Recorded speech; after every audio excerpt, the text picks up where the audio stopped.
unseen realm. And so we the later generations are always with Yahweh from now on. I'm gonna tell you about the anointed silence, not an act of kingdom defiance. The truth is plain as that day. One generation will seize the way away, come what may. Messiah came down to meet and greet.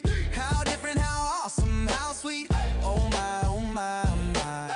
He did not lie. First came the sad total falling away. Then came that unseen snatching away. Once that day that took them all away. No more new records or documents were made. The sounds of silence reigned from 70 AD to 110 AD, proving that no one was left to proclaim, and that's not shady. I'm gonna tell you about the anointed silence, not an act of kingdom defiance. The truth is plain as that day. One generation will seize the way away, come what may. Messiah came down to meet and greet. How different, how awesome, how sweet. Oh my, oh my, oh my. He did not lie. Every book was penned before he came back in the first century. Then 40 years of silence weird for 40 years after he reappeared. Then 40 years of silence weird for 40 years after he reappeared. Why then the people's conscience not seared? Their response won a great fear. He returned when the remnant yearned for the parousia in the fellowship clouds. Now we know how to break that silent sound. Shout it, shout it, shout it out loud. The sound of silence broken by you and me. The silence for 40 years following 70 AD. Shout it, shout it, shout it out loud. Gives testimony and kingdom plea.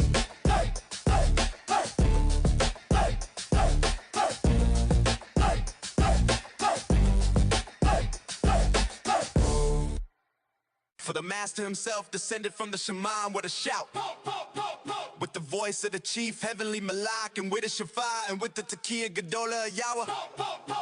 And the dead and Messiah rose first. After that, those that were living and remaining were seized together with them into the clouds, and had a friendly encounter with the master in the air, the unseen realm. And so we the later generations are always with Yahweh from now on. I'm gonna tell you about the anointed silence, not an act of kingdom defiance. The truth is plain as that day. One generation will seize the way away, come what may. Messiah came down to meet and greet. How different, how awesome, how sweet. Oh my, oh my, oh my. He did not lie. First came the sad total falling away. Then came that unseen snatching away. Once that day that took them all away. No more new records or documents were made. The sounds of silence reigned from 70 AD to 110 AD, proving that no one was left to proclaim, and that's not shady.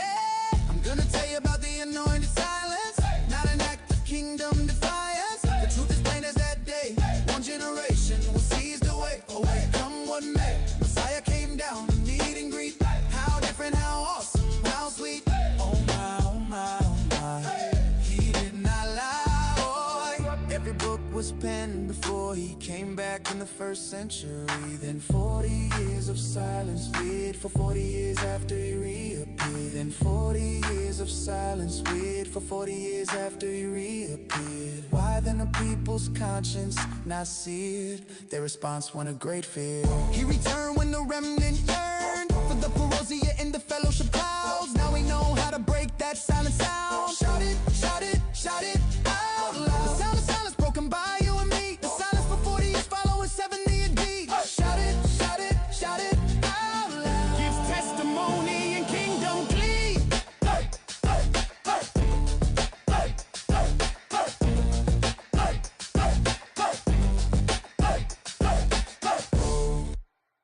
For the master himself descended from the Shemam with a shout, with the voice of the chief heavenly Malak, and with the Shafar, and with the Tekiah Gedolah Yahweh.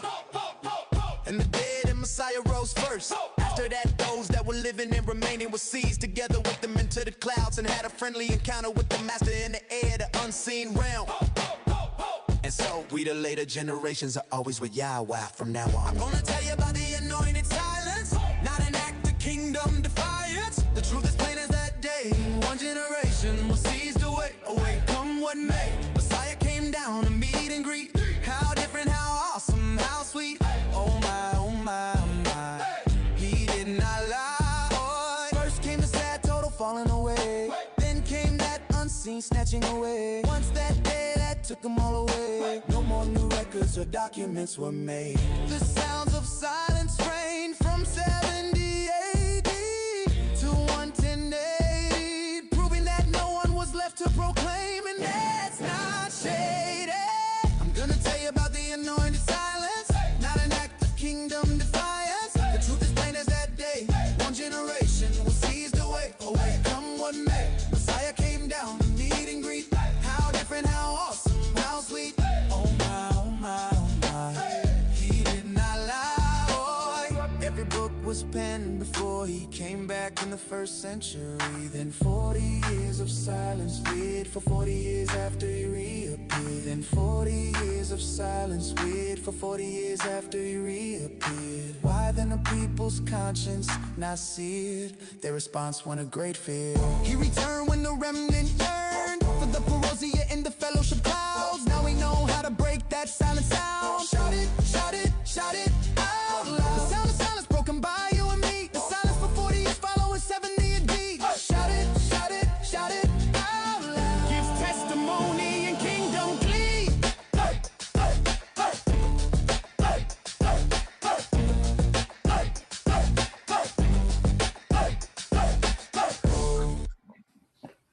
For the master himself descended from the shaman with a shout. Yeah, The voice of the chief heavenly Malak and with a Shaphat and with yeah, the that's Takia what I'm Gadola talking Yahweh. about. And the dead and Messiah First rose first. After that, Thessalonians those that were 4. living and remaining were seized That's together with them right. into the clouds 15 and had a through friendly 18. That's what I'm talking about. Shalom out there. I'm with everyone's favorite shlichim, yours truly, and Samuel Thompson, elder bishop and overseer of the entire Australian continent. How are you, my brother? We are now on episode, we are episode 16 of the Declaring the First Century Return of our Mashiach. Welcome, family. Welcome, welcome. Shalom. Talk to me, Sam. Are you still sleeping or what? No, I'm wide awake. Wide awake. Shabbat shalom to you. It's Saturday there, right? Yeah, Shabbat shalom. I'm on my second cup of coffee, so Yeah. I'm ready to go. Well, one thing we know for sure is if you're on your second cup of coffee, you're not a Mormon. Well, that's true. You're not a Mormon believer, right? No, I don't think I could. That's one of the reasons why I, well, probably the only reason I didn't become a Mormon. Yeah. Because you'd have to give up coffee and you'd also have to accept the angel Bologna. That's right. Right? And we definitely don't want to accept any of the teachings of the Angel Bologna. No. So I think we did a pretty good job in our last time together. I think we did a pretty good job with Daniel. We covered it pretty extensively, right? Yeah. And today, what I'd like to do, I got to tell you something. I got to confess something. Either this understanding of the return of Yahusha is a blessing, or it's a curse. Now I'm going to explain to you why I would make that kind of a statement. The blessing is obvious, right? It's blessed are your eyes for they see these things, right? And we accept the consummation and the marriage. We're married. We're not engaged. I mean, the blessings are obvious. But the problem with being a covenant eschatology advocate or a full covenant eschatology advocate is that from one week to another, I got to examine new stuff.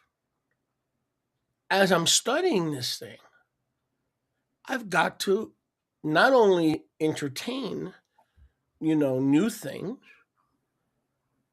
that I never considered just a week before. Mhm. There's been so much buried about the second coming of Yahusha, the parousia, the akronomai, that, to be honest, it makes the Dead Sea Scrolls findings look like a Sunday hymnal for children, because just from last Yom Shishi, Freitag, from last Freitag to today, I've had to look, study, meditate, re-examine. I can share stuff with you today, and I don't mean this personally, that you've never heard of, because I've never heard of it. Last Friday, I'd never heard of it, right? Mm. And much of our audience has never heard of it, and so I can't really do it today because A, I don't want to. B, I don't want to. C, I don't want to. D, I'm not prepared. E, I'm not prepared. And F, I want to save it for our biggest listening audience, which is usually Shabbat. We're on Shabbat, 1 p.m. Eastern time, just like Yahusha. Why do you keep Sabbath? Well, because Luke 4:16 says that Yahusha, as was his custom, kept the Shabbat. He certainly wasn't doing it to keep the Pharisees, to please the Pharisees. He was doing it to obey his father. So it's better than playing religious roulette. Okay, that's one of those things that goes through the old heavens and the old earth and the new heavens and the new earth, and I firmly believe that. But I may share a couple of tidbits, but we really want to get into First Thessalonians 4 today. But kind of what I've been learning since last week goes right along with First Thessalonians 4. What if I told you, Sam, and you're not gonna know how to react. So I'm not putting you on the spot. I'm just showing you what I mean by this is crazy. I mean, this doctrine doesn't end well. Audience relevancy, no, no, and like that's the end of the. No, this is some deep, buried truths, and I want to point out two things before, and then get your feedback before we go into First Thessalonians 4. What if I told you there are two great tribulations? How you like me now?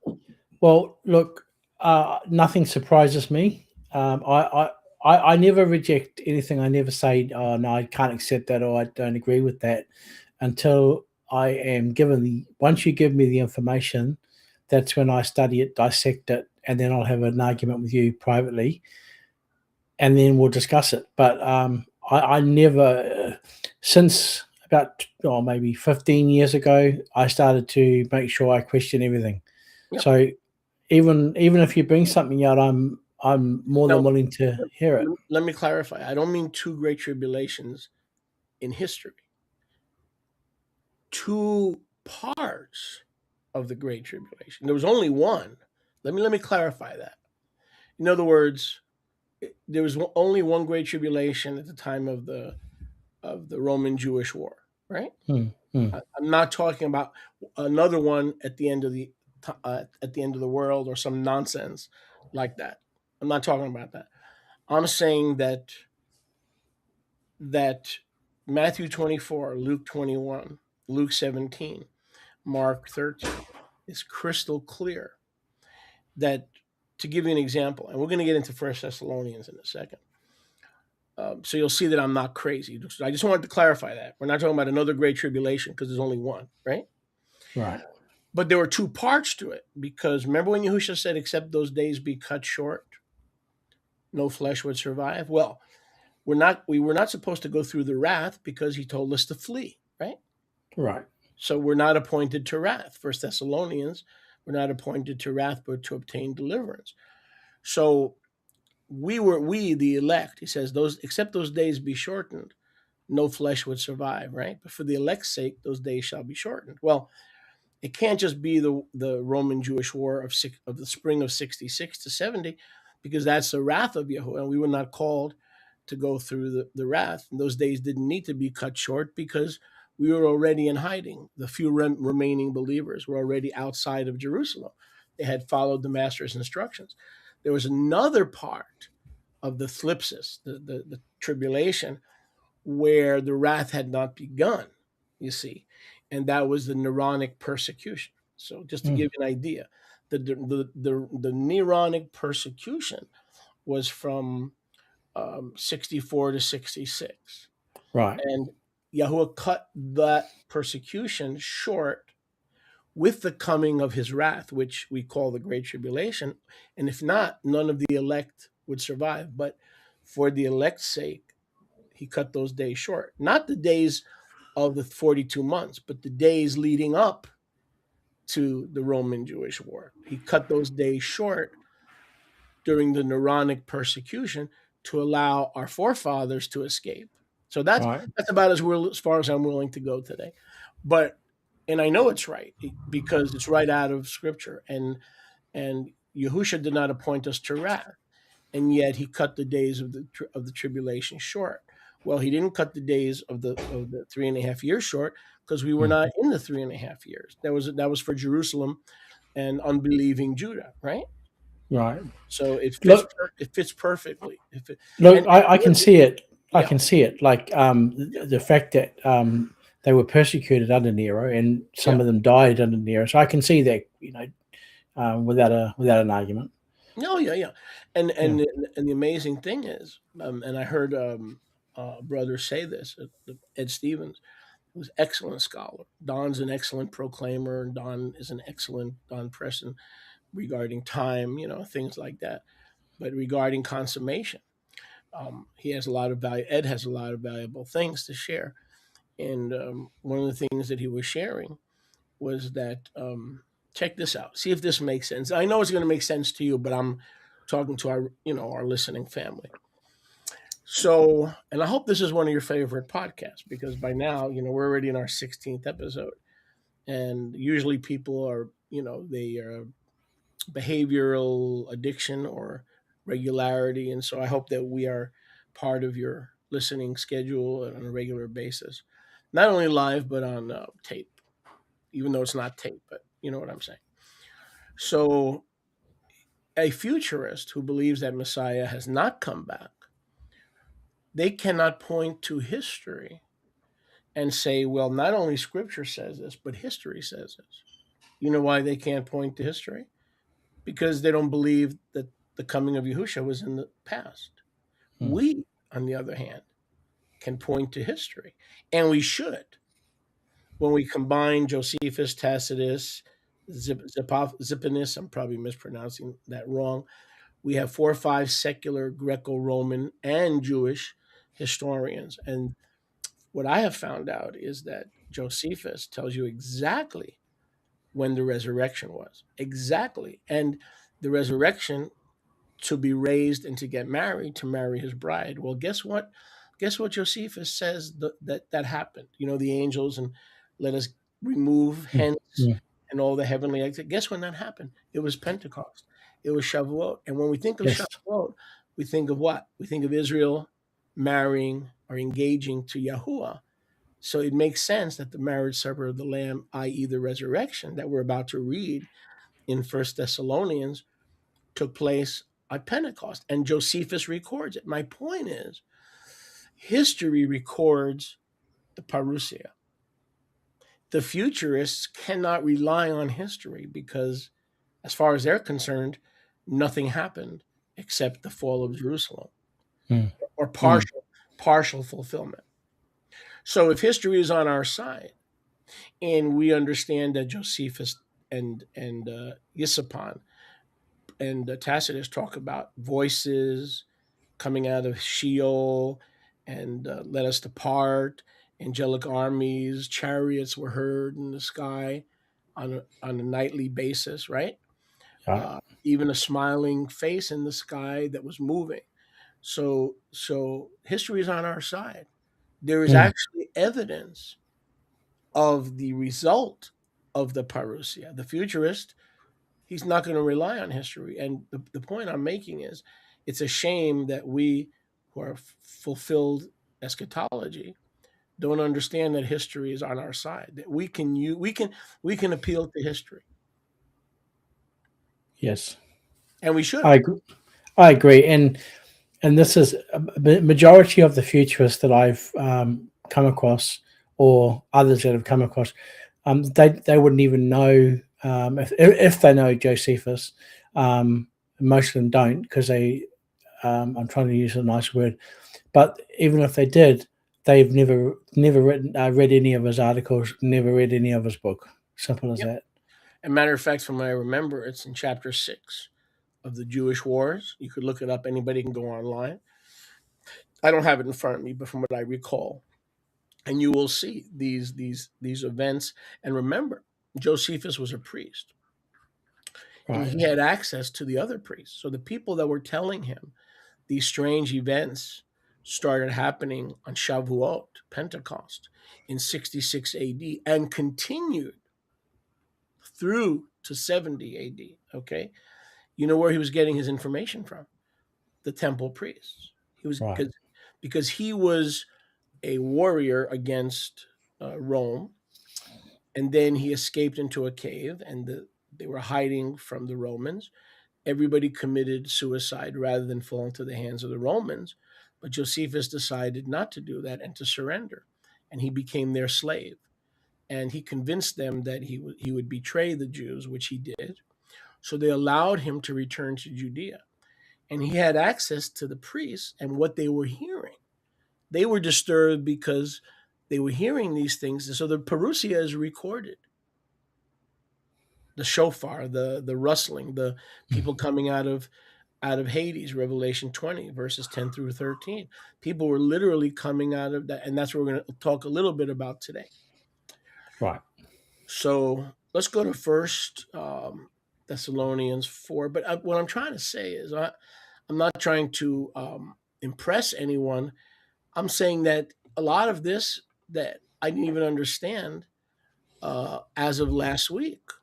I mean, as recently as last week, I did not understand this. And Right. so the problem with the second coming of Yahusha, it doesn't end as a factoid, right? Hmm. It's a constant amazement and unfolding of information that was previously withheld. Well, I think we've just we haven't even got to the where we need to get to. We're just starting. I mean, if this is what it's like when we're just starting, imagine what the rest of the story is going to tell. It's just absolutely amazing, and I'm the same. Like every time I read something, I see, whether it be Don Preston, whether it be Monty Porter, whether it be Ed Stevens. I quite like Ed Stevens stuff. I read a lot of his stuff, and I can absolutely agree 100%, no doubt about it. And this is the thing: we can agree with other preachers, other teachers, without agreeing. And what I mean by that is that we can agree with the articles that they write on a subject, but not dismiss them or write them off as heretics, like we get. And this is the thing: we are not about fame, popularity, or making money, because I don't have any money to worry about. We're here to simply restore truth, and I admonish and I encourage you all, and I'm thankful for Moshe doing the study and the research that he does, because saves me time, one, but it also helps me to put to connect the dots. It's just absolutely amazing. So, as I said, what we bring out, test it though. Don't just accept it, but test it and enjoy it, embrace it, and thank Yahuwah for the fact that you've got people like us that are willing to put it out there, are willing to be criticized, ostracized, and everything else. Yep, absolutely. Absolutely. And speaking about testing it, in the Yahweh willing, in the upcoming Shabbats, I'm going to bring out a PowerPoint that was made, and you're going to see the sequential events of the Parousia. One thing to remember before we start on First Thessalonians 4 is there's a concept that we all have to get rid of, and this is a very important point, and that's why I'm bringing it up now. This is a very important point. I don't care who it is. I don't care if it's us. I don't care if it's people in our listening audience. It doesn't matter. One thing we have to get rid of, even as full covenant eschatology believers, this idea that the parousia, or the second advent, is a single event in a single day in a 24-hour period. That's what most of Right. us think. Oh, he came back in 70 AD. And then we think of it subsequently we think of it, he came back on this day, a 24-hour day. He came back at a set point in time. But not only the linguistic concept, but the biblical concept of parousia is none of that. It is the presence of a king, long expected, and then a king who abides with his subjects. He stays with his subjects. He doesn't come in 24 hours and then at sunset he leaves. No, Right. it's an abiding presence. You see what I'm Yes. saying? And that's very important, because if that's true, and it is, so 70 AD is a lot bigger than 70 AD. What are all the events that led up to 70 AD? Now, this is some of the stuff that I'm going to be sharing. You may already know some of those things. But to get to 70 AD, there had to be check, check, check, check. And then once he returned, then he abode with us until Jerusalem was destroyed and until the murderers were held accountable. But the murderers were not held accountable the second he returned. In other words, 70 AD is a lot bigger than 70 AD is the easiest way that I can put it. Well, that's right. And I mean, like, before you go on, like, with I always say, I mean, people get, not suspicious, but they get aroused because we say AD 70, AD 70, and the reality is, you're right. This is not just one day in AD 70 that all this happened. We're talking about decades leading up. Obviously, the last 7 years of that, of the 60s into the 70s, was when it all was hot. But the point is that, people don't realize that many of the believers in Messiah were taken to Rome and they were fed to the dogs and the lions. And we can go on with all the stories that you don't hear about in the scriptures. But like I said, you're right. And I think that when we start to explain it to people, we need them to know that this is not just a one-day event, single event that happened in AD 70, and everything happened, the tribulation, Yahushua coming, the temple being built, everything happened in AD 70. No, the actual war itself, I think, was 3 years before Titus could take Jerusalem altogether. So it took them 3 years. What were they doing? Sitting around drinking coffee next to the campfire? No, they were fighting. People were dying. There were thousands, probably millions of people that were dying. And what Josephus records is only what he recorded. There's other probably millions that were slaughtered and killed, Romans and Jewish zealots and whoever else. It's amazing. So yeah, not just one day in 70 AD. 70 AD is the pivotal point where everything ended, if you want to call it that. And what I have found out is that the Great Tribulation, the 3.5 years, is actually mercy to the believers. It cut short the days of the persecution. In other words, there was persecution, but for the elect's sake, those days were cut short, right? So the coming of Yahusha was to cut short those days for the elect, right? That they may, the few, the remnant, the very few, that's another topic, right. The very few may escape the onset of the Roman-Jewish war. When I saw this, I mean, I about ordered a cheesecake. Wow. I just about ordered a cheesecake. So the actual Great Tribulation, the 3.5 years, the day of wrath, which was not meant for the believers, because 1 Thessalonians 5 says he is, and 3 here, he has not, I can get the exact verse, he has not appointed us to wrath, but to obtain deliverance through our Messiah. Okay? Yes. And so it never occurred to me that what he cut short was they'll bring you into synagogues, they will scourge you, they will hate you for my name's sake. All that is the Nero persecution. Yes. And yes. those are the days, which is part of the tribulation or the preamble. Right. The preamble. Those are the days he cut short. He didn't cut short the 3.5 years for the Jews. The 3.5 years were to destroy Jewry and Romanism. Yes. I mean, when I saw this, like I said, I just about ordered cheesecake. I couldn't believe I mean, it's amazing stuff, and it's been there in the history books, and that's the point. The futurists cannot point back to the Nero persecution or to the Roman Jewish War, which together is the time of thlipsis, and one is shortened, and then the other commences. But the parousia involved both parts of the tribulation. So I didn't say two tribulations. I said one tribulation. Part one was persecution. Those days were cut short, and then the wrath of Yahuwah upon the unrighteous. So Right. we'll talk more about that hopefully in coming weeks. But it's just fascinating. I don't care Yes. if it's 9 at night. I don't care if it's 4. That's fascinating. I mean, I just the beauty to behold those things, and that's the advantage we have as full covenant preterists. We can look back and say, you cannot match this. So instead of looking back at the historical evidence, Josephus, Ziphinus, Tacitus, Cassius Dio, the futurist has guesswork and date setting. Okay, so you're going to have to choose people who are in the middle, people who don't know what to believe, which I'm assuming is a good portion of the body of Yahusha.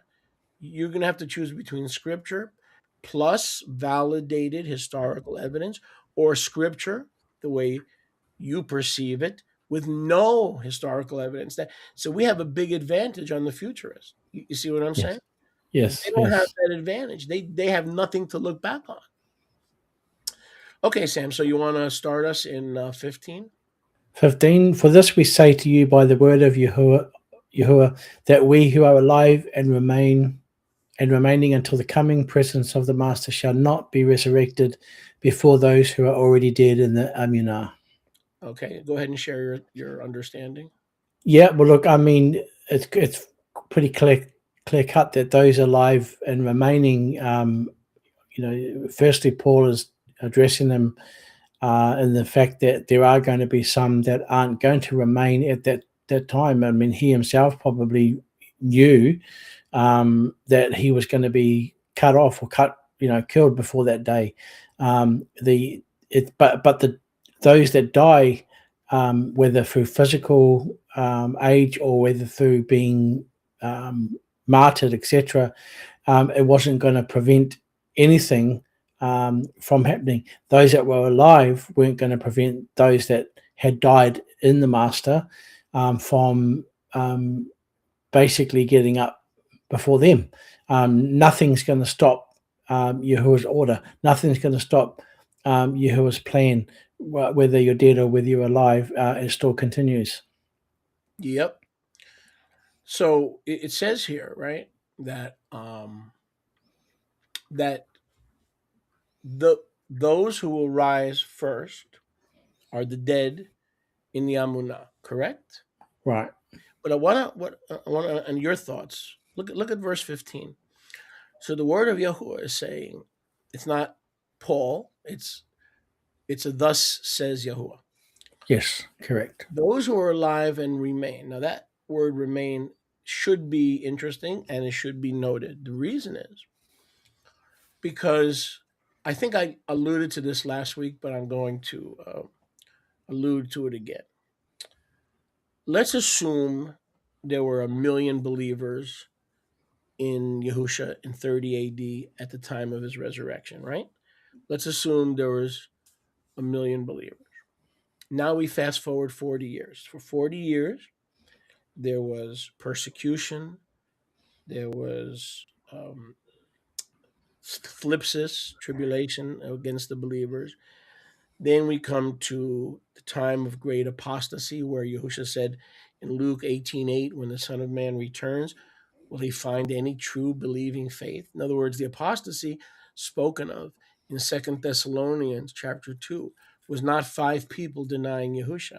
It was the entire body of believers having backslidden into denial. Let me say that again. The apostasy that is spoken of, the Greek word is apostasia, which is in 2 Thessalonians 2, that the apostasy and denial of the basics of the messianic, historic, saving faith was in widespread denial because of pressure from family, pressure from persecution, killings, crucifixions, betrayals, brother betraying brother. Now you throw the whipped cream on top of that from the Nero persecution from 64 to 66, which was intense, and it was not limited to Judea or Jerusalem. It was throughout the Roman Empire. The Nero persecution was throughout the known Roman Empire. So by the time you get to the Parousia, which we say 70, but I'm going to make a case that it began 4 years earlier. But when the Parousia came, there was hardly anybody left to catch up. Now, the believing dead, oh, there were tons of those, right? That was former generations. So there were tons of believing dead from former generations. There were tons of those, unlimited supply, going all the way back to Adam, other than the martyrs who rose with Yahusha in Matthew 27. The martyrs rose with Yahusha. But other than that, they were in Sheol. So comes the resurrection.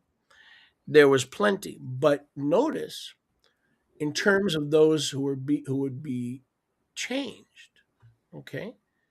In terms of those who would be changed, not too many, because he says we will not be resurrected before the dead. So first are the dead in the true Amunah, once and for all times, delivered to the Israelite Kedoshim, Yehudah, the book of Jude.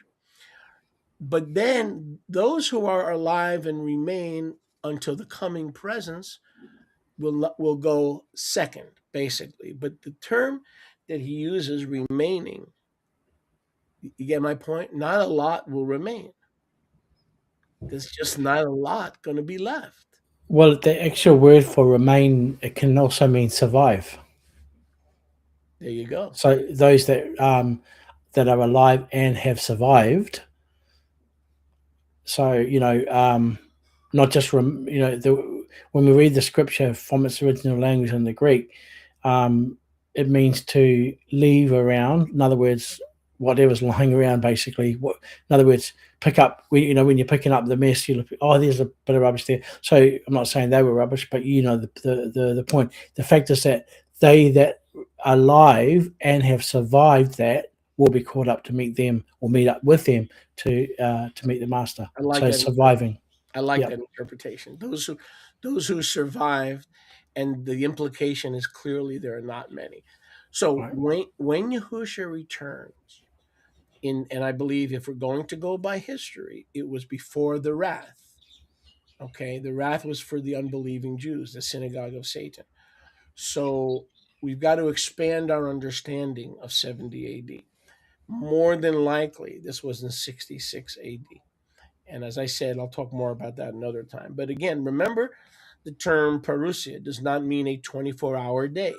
Yahusha returned in the Parousia, meaning a point in time which was 24 hours. No, it is the king coming, presenting himself before his subjects, and then abiding for a prolonged period of time in the presence of his subjects. So let's do verse 16. I'm sorry. Before we get to 16, and also let me remind you with the mic you're using to you're going to get background noise, so it's important that background noise is limited. Okay, Sam, just that's a word for you, just because you got a surround mic, so it's not the breathing into the mic, now it's the surround sound.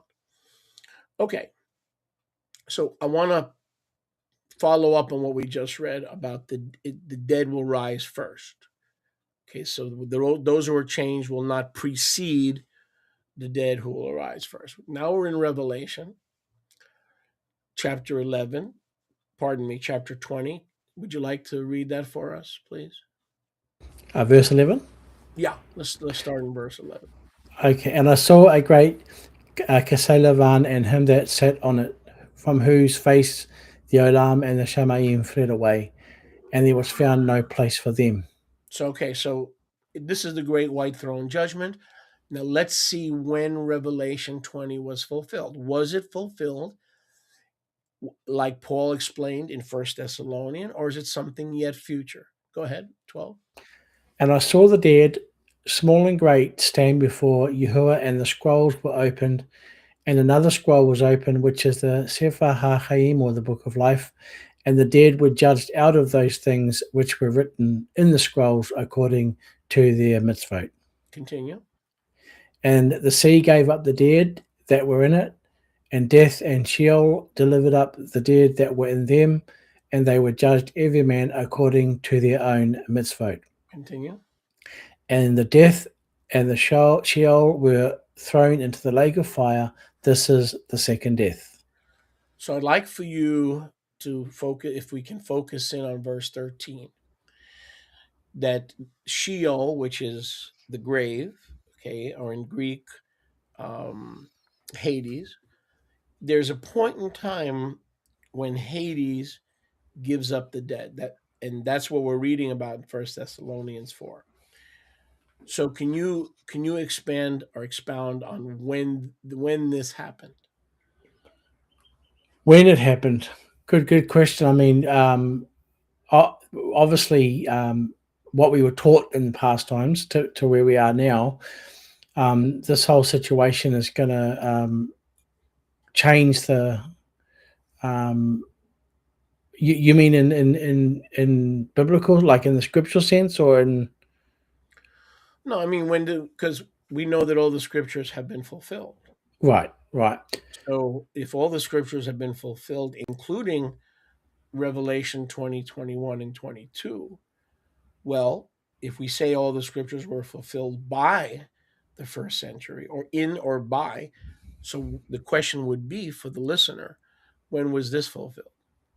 Well, I mean, what I personally believe is that this was all fulfilled by AD 70, Mm-hmm. and like as you said, it's a process. Obviously, what you brought out is regarding the resurrection of Matthew 27, um, and so forth. So there was one resurrection there. We can go on with other, but in saying that, what we have to look at is what is the actual purpose of this particular verse. The reality is talking about the fact that death itself, not just the souls that had died, but the literal death. This is dealing with death. This is dealing with the place that the dead went to when they did die. So Right. that was what, yeah. And the underworld, Sheol or Hades in the Greek, gave up the dead. Well, we go back to First Thessalonians, and we see shall not be the living at the time of the parousia. The living shall not be resurrected before those who are in Hades, right?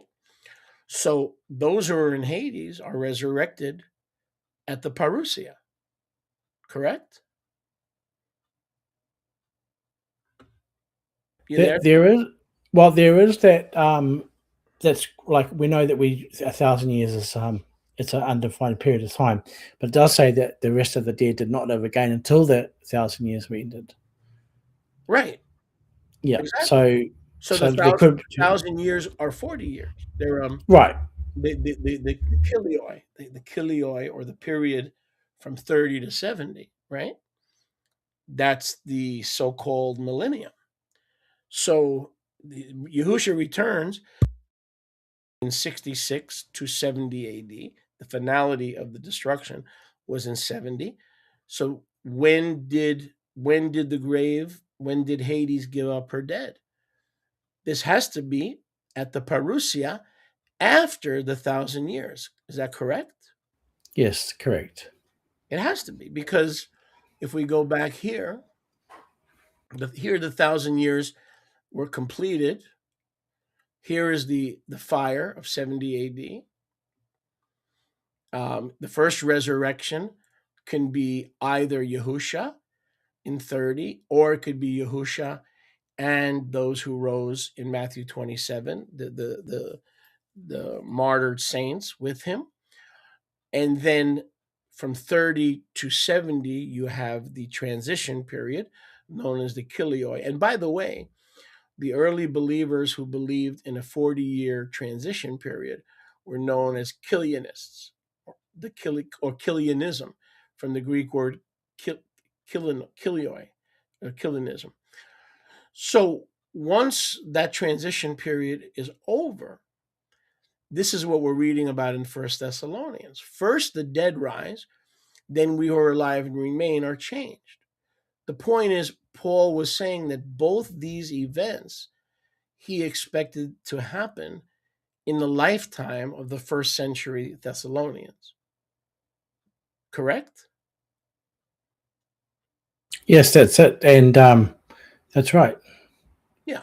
So this right here, the grave, or Hades gave up the dead, is being spoken of right here. It's the same resurrection from Hades. It's the same event. It's right there.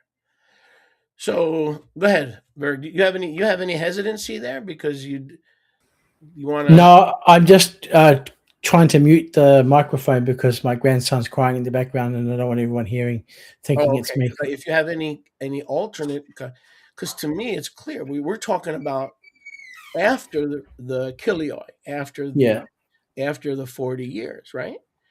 Right. And the first resurrection is Yahusha plus the first fruits that rose with him. Then comes the transition period. Then comes the emptying of Hades. Do you disagree with that, or you see it the same way? I don't see. Well, I mean, I've got a slight difference of opinion on the Matthew 27, but that's for a topic for. Well, that's what time. I said. First resurrection. Let's leave that out. Yeah, but I do believe that the emptying of Sheol, death, everything that was basically everything that was fished up from Sheol, whether it be in the sea, whether it be in the mountains, whether it be in the ground. The fact is that death itself, in all forms, all shapes and forms, was taken up and completely destroyed in AD 70. What date? I'm not, like I said, we're not going to give specific dates. It's probably going to be on one of the annual feasts, which is what I see quite common through Josephus. I mean, I believe that they went into Jerusalem on Pesach, if I'm not wrong. Okay, so you don't differ. You don't differ in that this is seen in 1 Thessalonians 4. No, I don't at all. The only question you may have, correct me here if I'm wrong, is who rose in Matthew 27? Correct. With Yahusha. Correct. Right, and that's why I wasn't addressing that. Yeah, and that's fine. I understand what you're saying. I'm trying to connect this to 1 Thessalonians 4. Right. But while we're at it, so what is your view on the ones? Who are the ones who rose with Yahusha at the exact time that he rose in 30 AD? Well, if you read it, the scriptures say that they came out of their graves after the resurrection. It doesn't exactly say when after the resurrection, so that could be interpreted that way as well. Like, we came out of the graves after his resurrection. Was it 1 day, 2 days, 2 years, 3 years, whatever? Secondly, that's the only verse in the whole of the scriptures. There is no other second or third witness, like we have Matthew, Mark, Luke, and John, who have many witnesses in their gospels about the different, like, for example, the Olivet Discourse. Matthew, Mark, and Luke all have their writings, and so does John in the book of Revelation, which is his account. So we need 2 or 3 witnesses. The second thing is that looking into the Greek, doesn't mean that the bodies were displaced. Were they thrown out of the graves at his resurrection? But then we read it says that happened after his resurrection. So again, that word "after," it's like saying, well, "Let's have dinner after." Right. I hear what you're saying. Yeah. And I'm not arguing with you because I want our listeners to hear a good discussion. Yes. But if we say after, could be 70 AD, could be, not necessarily at the same time Yahusha rose, then we are basically inserting a gap. We're basically we're leaving the context of 30 AD when Yahusha rose, and then many of the saints who slept appeared in the city, right? We're leaving the immediate context of 30 AD. We're inserting a gap. And I'm assuming you're willing to insert a 40-year gap so that this event in Matthew 27 actually could take place in 70 AD. And that's what our critics do. Now, I'm not saying you're wrong. I'm just saying, isn't that what futurism does? Okay, I'm going to put a gap in here. Then I'm going to put a gap in. Well, when is he coming? Well, after this. Okay. And then, well, wait a second. After that. Well, but wait a second. So it's just an opening, right, to insert gaps that are not there. So the point I'm not trying to make here is, your view is valid. Whatever after is, you're not saying it was not when Yahusha rose. You're just saying the word after could mean a year after, could mean 2 years after. And look, I mean, That's valid. Yeah, and we have to look at also the fact that the resurrection, when we're referring to the resurrection, which is the one that you're and I believe we believe the same resurrection. There's not several. There is the one for all time. But we know that Yahusha was the first fruit of that resurrection.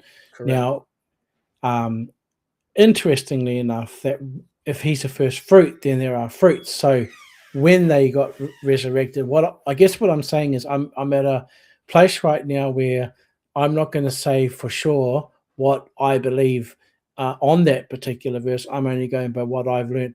But the reality is that, does the resurrection happen in the one day, or does it happen over a period of time? Because, like I said, did those people that rose afterwards, because if you read it, it says there was an earthquake and the temple veil was rent from top to bottom, and many of those saints that slept arose. Right. I see your point. But it doesn't eliminate like you said, there's a single resurrection. Right. And whenever those Matthew 27 folks rose, whether it was the same time or a month later, whatever. The point is, that's not when Hades was emptied, correct?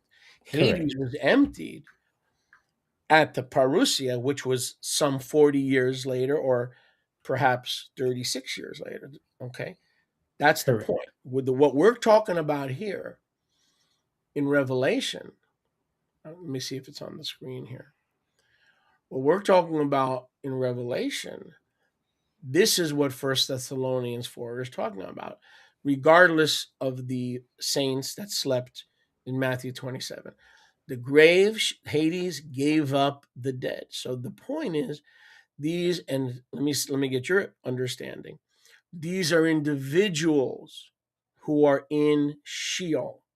This is not going from Judaism on Monday, stay with me here, and then waking up on Tuesday and say, okay, resurrection has taken place. Now, you still have arthritis. You still have diabetes. You still have lockjaw syndrome. But a corporate body resurrection allegedly took place where Monday you were mortal, you wake up Tuesday, you're immortal. Monday you're corruptible. Tuesday you wake up, you're incorruptible. But there's no change. It's the same body. It's the same fingers. You're in the same house. As opposed to the individuals coming out of Sheol. That was my point in bringing us to this scripture. My point in bringing us to Revelation 20 was to see that each individual soul was called out of the grave at the parousia, the blessed return of Yahusha.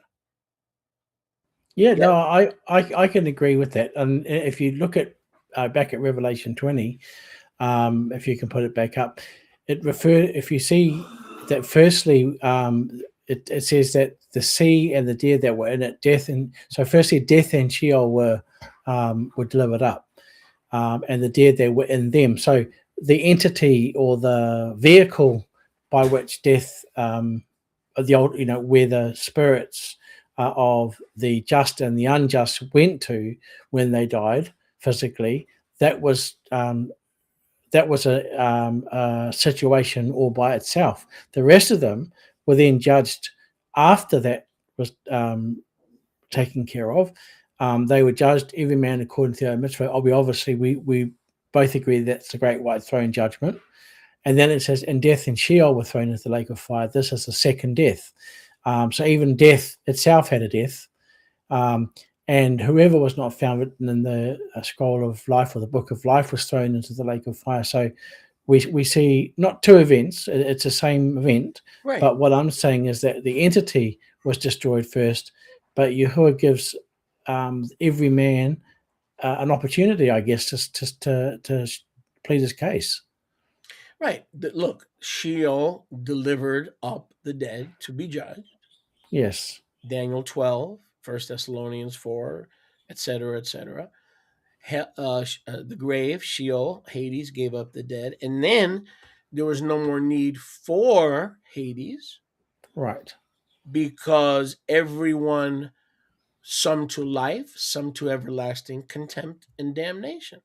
Correct. So once the parousia came, what we're trying to say, folks, if you're having a hard time following it, it's because you're either not listening or you've been taught wrong. What we're trying to say is that these verses that most of you all continue to push to the future, okay, even partial preterists who will accept everything fulfilled by 70 AD, except what? Revelation 20, except Revelation 21, and except Revelation 22. That is incorrect. What Sam and I are saying in one accord is that there was no more need for the grave because everyone was called out, some to everlasting life, whose names were written, some to everlasting death and contempt and condemnation. And because of that, whoever was not found written in the book of life was thrown into the lake of fire. And we don't want to get into what the lake of fire is. The point is, Sam and I are teaching you. We don't just believe. We're teaching you that all this happened. But 99% of you believe this is still future. And now we go back to 1 Thessalonians 4 and look at the wording here in verse 15. Sholiach Shaul expected for Yahusha to change his brethren that were in Thessalonica, those very few. We could even say 1,000. We could even say 800 because Yahuwah is very clear. By the time of the persecution, the general persecution from 30 to 66 AD, when the Jews were hunting, they were hunting believers to destroy them. Then came the whipped cream, an awful whipped cream, which was Nero. And from 64 to 66 AD, he hunted believers throughout the Roman Empire. And then, of course, many died naturally. And the ones who survived the first part of the tribulation escaped with their lives. They ran just like Yahusha told them to run. So the ones who ran and the ones who were left, as you said, like Sam pointed out before, those who survived, this literally could have been less than 1,000 people. Now, I'm not positing that in any way, shape, or form. It could have been 2,000. But you get my point? it wasn't what we think, that Yahushua is going to come and millions and billions of people are going to be changed. There was hardly anybody left with the true faith once for all times delivered to the saints. But even if there was 10 remaining, Yahushua returned for those 10.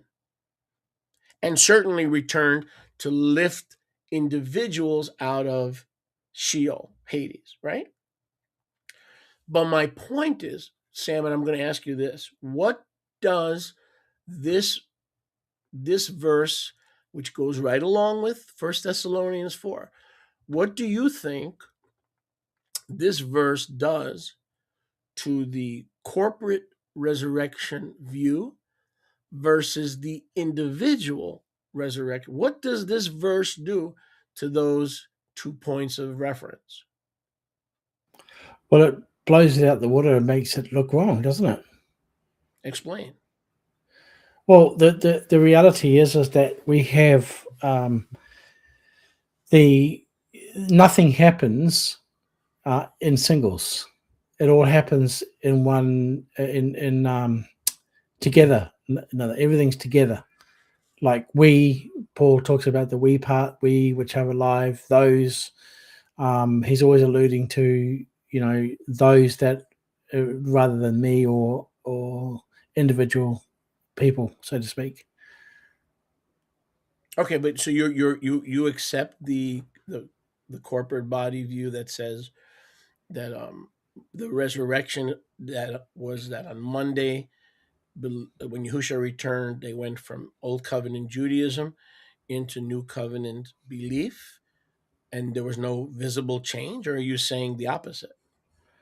Well, I believe that they were, when they were physically changed, they would change into their spiritual immortal bodies, meaning that they would not be there on earth. They would have. In other words, they were changed, and then they were changed, and they were taken to an unseen realm. Correct. They weren't exactly right. So they were changed. They weren't. When we say the difference between what you were saying before, I'm not saying you were saying it like that, but Monday we were there, and then we woke up on Tuesday. No, the reality is that on Monday we were there, and then on Monday we were gone. Like no one could see us. We were this body, this material thing that you can see. It's just cannot be seen with the human eye because that's my point. My correct. point is, yes. But the corporate body, there's the individual body view, and then the corporate body view. Right. The corporate body view says that there was no visible, that when mortal became immortal, when corruption became incorrupt, they were left on earth in the seen realm, and none of the 5 senses were affected. There was no real change. They just went from the old covenant and Jewish strangulation to the freedom of the new covenant. So it was covenantal. The resurrection was covenantal for the whole body of Messiah, as opposed to individuals together. Yes, together, but individuals coming out of the grave. So just to clarify your position, your position is that it was individuals who were resurrected into an unseen realm. Correct. So there wasn't this, like I used to teach and believe, and I'm sure you did as well, that when the trumpet of the Lord shall sound, the rapture takes place, all the graves are going to shake and all the dirt's going to come out, the coffins are going to pop out. The people, this is what I used to say, the skeletons would come up on the side of the grave and all their skin would come back on and they would look like they did before they died, and then they'd be whizzed up in the air to ever be with the master. And I'm thinking, well, scripture tells us flesh and blood cannot inherit the kingdom. Right. Right. And this is the reality. You know, Paul talks about it, and remembering that the 1 Corinthians 15 is the same story, but to a different group of people.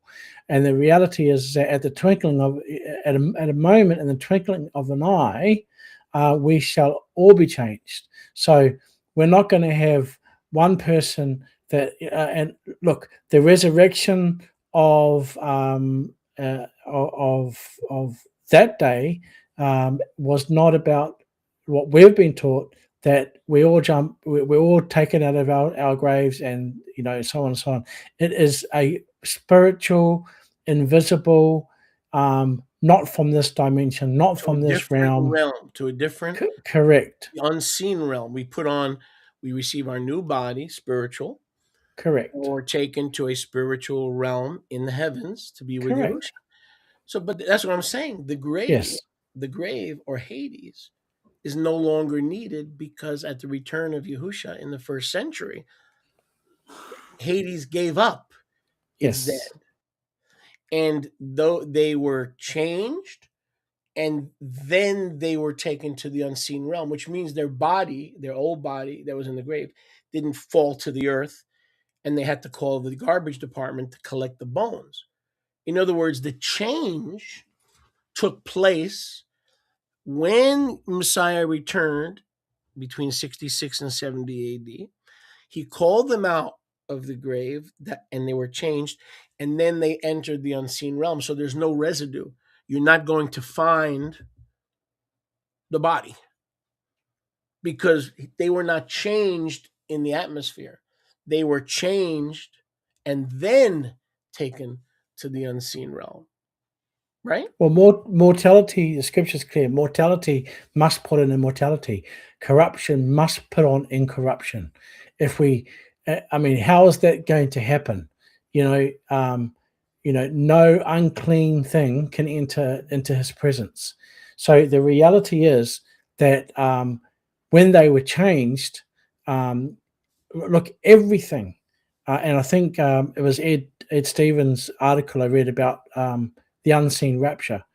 The reality is that many of what we, like, people say, oh, but there's no references of people, blah, blah, blah. Well, that's because they didn't have to be whizzed up through the air like you see in these ads and movies where you see them floating up through the air. It didn't work like that, brothers and sisters.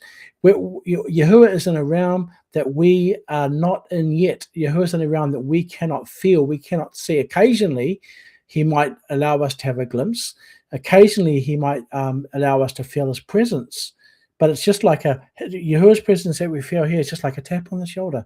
But the reality is, if look at Moses, for example, he couldn't even see Yahuwah without being completely melted in front of him.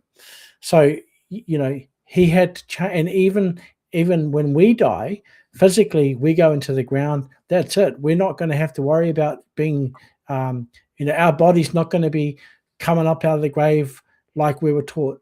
Once we die, immediately, not 2 seconds or 2 minutes, but immediately upon death, we are changed completely from our physical to our spiritual. Now, I'm not saying that our bodies aren't going to be in a coffin, etc., and everyone's going to grieve and all that. What I'm saying is that our spirit, our real person, inherits an incorruptible heavenly body that's waiting for us in heaven. Right. But the point is that at the resurrection, when Yahushua returned in the first century, that the saints and the unrighteous rose from Sheol. Let's look at it again. It says in Revelation 20, verse 14, 13 also, the sea gave up the dead that were in it. Death and Sheol delivered the dead that were in them. And then came the judgment, the white throne judgment, which was past, not future. So the point is this: the grave was emptied, and there was no more use for the grave. And the point is, this is the event that is being spoken of here.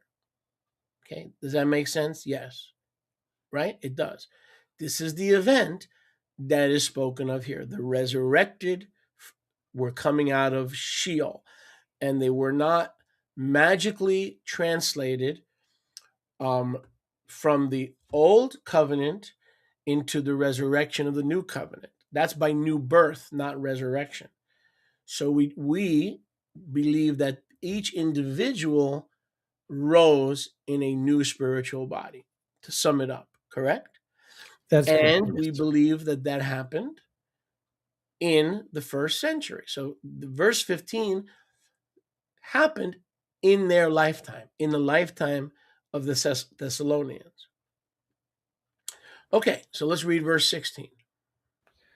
For the master himself shall descend from the Shamaim with a shout, with the voice of the chief heavenly Malak, and with his shofar, and the Tikar Gadolah of Yahuwah, and the dead in Mashiach shall rise first.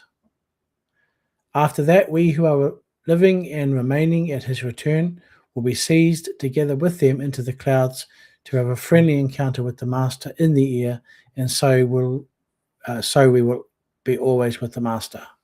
So verse 16 is some of the noise that Josephus in Jewish Wars, chapter 6, talks about. They heard chariots, they heard armies, they heard the trumpets, they heard the shofar, they heard the voice of angels talking, and they heard the voice and the voices of those who had been in Hades saying, "Come, let us remove from hence," meaning let us get out of the earthly realm. We've been changed, and let us go into the unseen realm. So verse 16 is documented, this noise, this angelic noise over Jerusalem, starting in 66 and continuing, and I believe especially around Shavuot, Pentecost, was heard, and it was heard, and it was recorded. This is all resurrection music right here. I like to summarize it as resurrection music. The historians and the priests, they got spooked when they saw this. They let me change that. They saw nothing, but they heard everything. So when I say saw, I really mean heard. You follow what I'm saying? It's They didn't see sorry. anything. Yeah. It's like John the Baptist when he was baptizing Yahusha. They heard the voice, but they never saw the dove or the Spirit descending, and they never saw anything. They just heard. So that's another example. They saw, I beg your pardon, they heard the voice saying, "This is my beloved Son in whom I am well pleased," but they did not see the Spirit descending like a dove. Only John saw that. Correct. So again, he reiterates verse 15. First is the dead, then the living receive their heavenly bodies. Then here's the noise. And then amongst that first century noise above the temple, of course, in Jerusalem, first, the dead rise. So he's repeating what he summarized earlier in verse 15. Yes? So this is all documented. Zippotis, Josephus, and Josephus got his witness from the priests. In other words, brothers and sisters, history is on our side. We could look at 1 Thessalonians 4, and we could look at Revelation 20, verses 11 through 14. It's documented. We don't have to guess. The futurist has to try to figure out when Trump, when King Charles, when Hitler, World War I. No, wait a second. I'm sorry. I mean World War II. No, wait a second. When Underdog becomes one with Superman, and then they put on a Santa Claus costume, it's ridiculous. Yahuwah is very displeased. I'm going to speak for Yahuwah now, and y'all be quiet and listen. Yahuwah is very displeased with people that are making stuff up, because that's the truth about futurism. They're just making stuff up because they don't want to receive the fact that Revelation 20 is fulfilled in 1 Thessalonians, and Paul tells you that 1 Thessalonians will be fulfilled in his lifetime. Now, he didn't make it. He was beheaded during the Nero persecution. He almost made it. Paul was beheaded somewhere around 64. So he was called out of the grave. He was called out of Hades, right? But he almost made it, which is interesting. It's very interesting. And to the best of my studies, none of the 12 between death from 30 and then martyrdom, none of the 12 made it, so that their bodies were changed as opposed to having to come out of Hades. That's pretty sad to me. I mean, not sad, because in a year or two, they receive their glorified bodies anyway. But think about it. You're martyred in 64 or 65, and then the parousia starts to end the Nero persecution in 66, and then to begin the Roman Jewish War. There were two parts to the Great Tribulation, not two Great Tribulations, but two parts. And it's like, man, Paul almost made it, and Peter almost made it. So, friends, we appeal to history. This is not Roman history. This is not Pharisaic history. This is not any of that. This is history from all sides, from all persuasions. So let's get back to the text and be encouraged that Yahuwah is a promise keeper. So the dead will rise first. And by the way, before I forget, I want to say something because I know I'm going to forget. It's human nature. Do you remember, Sam, the scripture in Matthew 19 where Yahusha turns to the 12 shlichim and they said, what do we have? What do we have? We have left home, family, right? Land to follow you. So what do we have? What did Yahusha say? He said, in the regeneration, when the Son of Man returns, you will sit in his kingdom. You will sit on 12 thrones, judging the 12 tribes of Israel. Now think about that. He didn't say you will sit on 12 thrones and run the sewer system in the kingdom. He didn't say you will sit on 12 thrones and you will operate the shoe shining division where everybody comes to get their shoe shine. What did he tell them? He said you will sit on 12 thrones doing what? Judging. So at the parousia, when these 12 came out of Hades, they took their throne and were the 12-member jury of the great white throne judgment. Did you ever hear of a 12-member jury? How many members are there in a jury? 12. 12. Exactly. They were judging the Jews and the whore, Babylon. First Peter was in Babylon, Jerusalem, until he was martyred. And they were judging with Yahusha the onset of the new heavens and the earth. They were judging who would get into the new heavens and the new earth and who would die in the old heaven and the old earth and not get into the new heaven. So it wasn't just Yahusha at the great white throne judgment.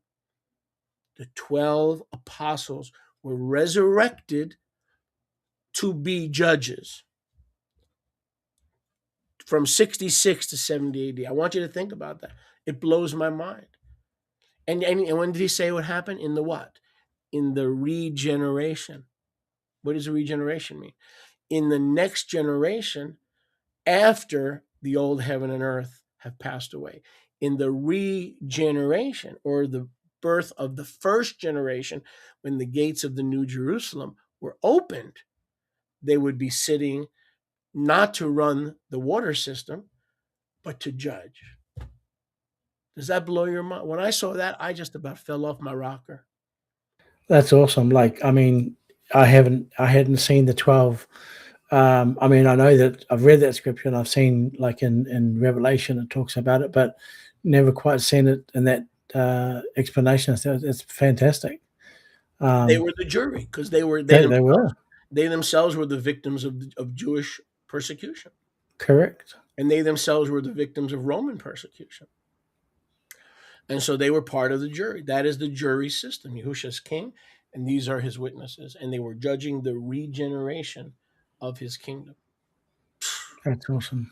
Man, Yahuwah's incredible. The way he does things decently and beautifully, historically in order. Yes. Okay, so the dead rise first, and then you want to read verse 17, please. Sure. And after that, we who are living and remaining at his return will be seized together with them into the clouds to have a friendly encounter with the Master in the air, and so we will be always with the Master. Go ahead. So then come. Oh, sorry.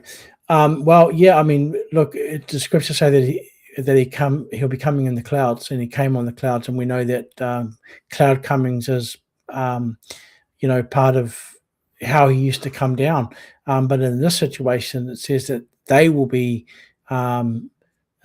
seized into the clouds. So in other words, as if you read in the time of Mount Sinai, Moses was taken up into the cloud to speak with Yahuwah. Well, it's the same scenario here. The difference is that this is not going to be something where these people would come back down again. These people went up with the Master, and it clearly states that they will always be there. They're not coming back in that sense. That's right. That's right. And the word there, harpazo, is seized. So that's Correct. that word. Now, the word harpazo, the living, this is those who are living and remaining. And as I stated earlier, people think of the future rapture like a futurist, when Jesus is going to come back and millions of people are going to disappear, hundreds of millions are going to disappear. Dude, slow down. Just slow down. If you understand what Yahusha is saying, it's just the opposite. He's saying when he comes back, will he find anybody that still is faithful to the end? Because the very few who endure to the end will be saved, right? So what happens if there were 500,000 believers, born again believers, in 30 AD? Then came the intense Jewish persecution. They were hunting believers. The believers had to meet behind closed doors. This is not just some persecution from the government. They were hunted. So you have that. Then you have Nero, who was determined. One of his goals in life was to wipe out the Christians, who he saw as a threat to his kingdom because they had another king, right? So by the time this takes place, where Yahusha comes and the living believers, those who remain, are harpazoed or seized to meet Yahusha in the clouds, I'm not exaggerating. It could literally be less than 1,000. It could be less than 2,000. But I'll guarantee you what, there are more people that live in your city than were changed when Yahushua returned, because there weren't many left. The word of Yahuwah is clear. And I think we have to get that picture and that understanding to really appreciate that Yahushua went out of his way just to change or to seize a couple of thousand people. It gives you a different perspective on things, doesn't it, Sam? And that's the thing that people think, like you were saying before, about millions and millions of people being raptured, and cars going off the motorway, and planes clothes and seats and all that rubbish, and that's a reality of it. I mean, the wording that Paul uses, we which are alive and remain, in other words, basically whatever's left. You know what I mean? Whatever's left, and whatever survives. Yeah, exactly. Yeah, and then the word harpazo does not mean caught up. See, now you'll notice in the rstne.com, we've changed this to caught up, and the reason is this: Sam and I were harpazoed into this work. So what Yahuwah did, he took my heart and he took Sam's heart and he knitted us, he seized us together so we could team up to do this podcast. So we were harpazoed sideways, right? We were harpazoed horizontally, right? Well, maybe that's why. Remember a few episodes back when somehow I went to the side? Yeah. So that's the... Exactly. So harpazoed, or in Philip, for instance, in Acts chapter 8. Right. Philip was caught from point A to point B. Yes? On earth. There was no going up to heaven. So that was seized. When we're born again in John chapter 3:16, we must be born again and believe in the Son. We are seized for him. Our hearts were seized. Does that mean our hearts went up? No. It means It was literally captured, right? Captured and seized. So that's why I correctly changed caught up to seized. So the dead will rise first, Revelation 20. Hell will, the grave, Hades will give up the dead. Then we who are alive and remain will be seized together with those coming out of Hades. No more need for Hades. And together, not separately, because Hebrews 11 says that they were waiting for us, that he had the gates of the New Jerusalem closed because he did not allow, or he did not want the first covenant saints to get into the New Jerusalem before us. John chapter 3, no man has gone into heaven except the Son of Man who came down from heaven. They were waiting for us. They were waiting for this event, the Parousia, from 66 to 70 AD. It ended in 70. It didn't start in 70. And then we will meet him in the clouds. And like you said, the clouds is his presence, his abiding presence. So we remained in his presence during the Roman Jewish war. See, we remained in his presence during the tribulation. You see, so it's a beautiful, beautiful thing. We think of, oh, the believers were hiding during the Great Tribulation.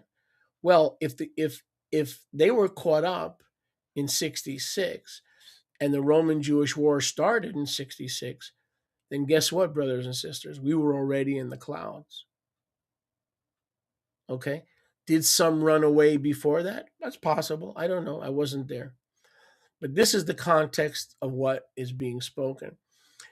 And the reason I put to have a friendly encounter. Now, the Greek, if you look at the Greek, it merely says in the English to meet the master in the air. But if you look at that word meet, it's actually to dine, to have a friendly meal or a friendly reconnection, right? Because we're his friends. Yahushua said in John, I call you my friends, because a slave does not know what his master is doing. Therefore, I call you friends. So it's the seizing of the righteous to his bosom in the clouds, in the glory. And we have a friendly, we're no longer enemies. See, the meaning there is we were enemies, but now we've been reconciled through Messiah's blood and through his water, right? So we have a friendly get together in the air. So that's where we get that language from in the rstne.com. And so we will always be with the master. So all that means, what that means is we are going to be permanently surrounded by his presence, surrounded by his personage, surrounded by his love and his embrace. In other words, we're never going to feel separated. We're never going to feel apart. We're never going to have, like now, we have good days, bad days. Like Monday, we feel close to the master. Tuesday, we feel distant. Wednesday, we're tired. Thursday, we're disappointed. No, all those peaks and valleys are going to come to an end. We're going to be continually with the master. What that means is the stability of eternal bliss sets in. That's the ultimate goal of the new covenant, is the permanence of eternal bliss. Any thoughts on that? Well, that's right. And the fact that the new covenant is everlasting, it has no end. At the moment, we are, in the new covenant by being born again, but we haven't had our change yet spiritually into our spiritual body, and that time is coming when we will have our new heavenly body at death, physical death. And as you say, we won't have to worry about waking up with a sore hip, waking up with a sore head, needing to have a coffee. I mean, I'm hoping that there's going to be coffee out there. I hope so. But this is talking about that generation. In other words, yes, what we're reading about happened historically. It's not just, as you said, correct. It's not just about us. If this had not taken place when Yahuwah said it took place in the first century, then everything you just said would escape us. The reason we know that we are going to have eternal bodies and be with Yahushua upon our death is because all this was fulfilled. If all this is yet futuristic, that we die and we do not have any guarantee, because the gates of the New Jerusalem are closed. In other words, they slept in Hades until Messiah came and he rose and he returned. So it was his return that opened up the New Jerusalem. The New Jerusalem was closed until he was married. He consummated the marriage between 66 and 70, not in 30. That's when he was betrothed, right? So this happened so that what you just described, which is to be absent from the body and confident that we're going to be in the New Jerusalem, is a result of 1 Thessalonians 4, Revelation 20, Daniel 12, all being historically valid events. Right? They've been verified by history. Certainly not by believers. Josephus was not a believer. Cephanus was not a believer. Tacitus was not a believer. Cassius Dio was not a believer. This is all documented history. And it's a shame, in my view, that full preterists don't take advantage of this history. All we do is talking about 70 AD. That's all we do is talk about 70. Well, why don't we use history, which is on our side? Any thoughts? Yes, and like, when you see Paul talking here, he says he's talking in a futuristic sense at that time. At that time. So like you keep hearing me, all of you keep hearing me saying about audience relevance, who, what, where, when, how, etc., etc. The reality is that most of the futurists, and I used to do that too, we used to put ourselves into that scripture, into that verse. Like, in other words, Paul was standing right in the room with us, right at that very moment, saying, "You which are alive," and we, meaning me, Paul, that was here 2,000 years ago, and you in 2025 will remain until the coming of the Master. But the reality is that he's not talking to us. He's talking to the believers in Thessalonica. He's speaking to the believers in Rome, wherever he was writing to.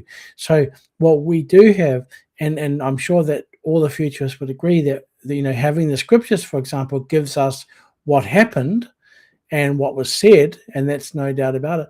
But we also need to go and look at the history books as well.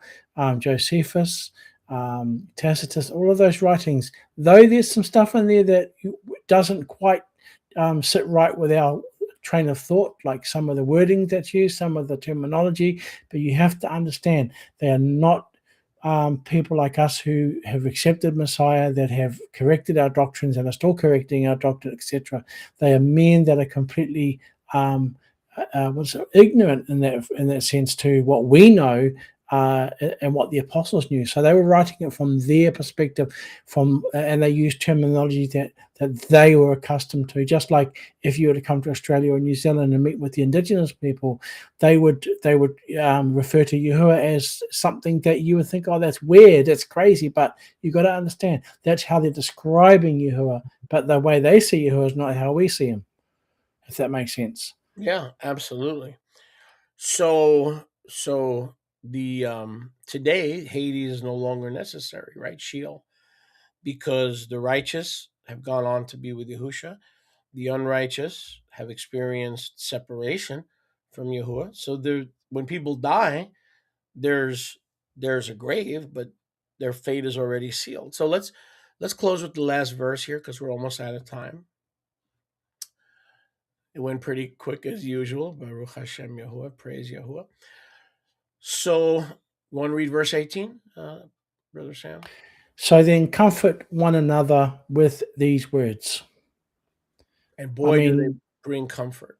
Exactly. I mean, you can't get any clearer than that. I mean, they were in the thick of it. They were experiencing it. They were going to experience it. So comforting each other was so vital, probably more needed then than what we do now, because in reality, we hear that that saying it's not handed to you on a silver platter. Well, technically it is, because all we have to do is to follow what Yahusha said to do by being born again of the water and the Spirit, living a set apart life to the best that we can, remembering that our righteousness is but filthy rags. It's only His righteousness that we have anything hope of anything. Absolutely. So we can be confident that all this took place in the first century and that they experienced these things, and we can rejoice that there's no contradiction between scripture and history. In other words, history is on our side. Anyway, Sam, we are running out of time.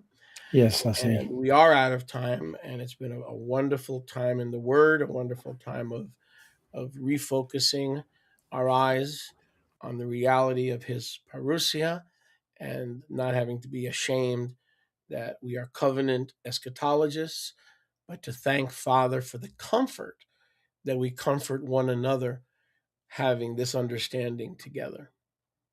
Amen? Amen. Amen, brother. Shalom, shalom, family. Thanks for joining Yes. us. See you next week. Bless you all. Shalom, shalom.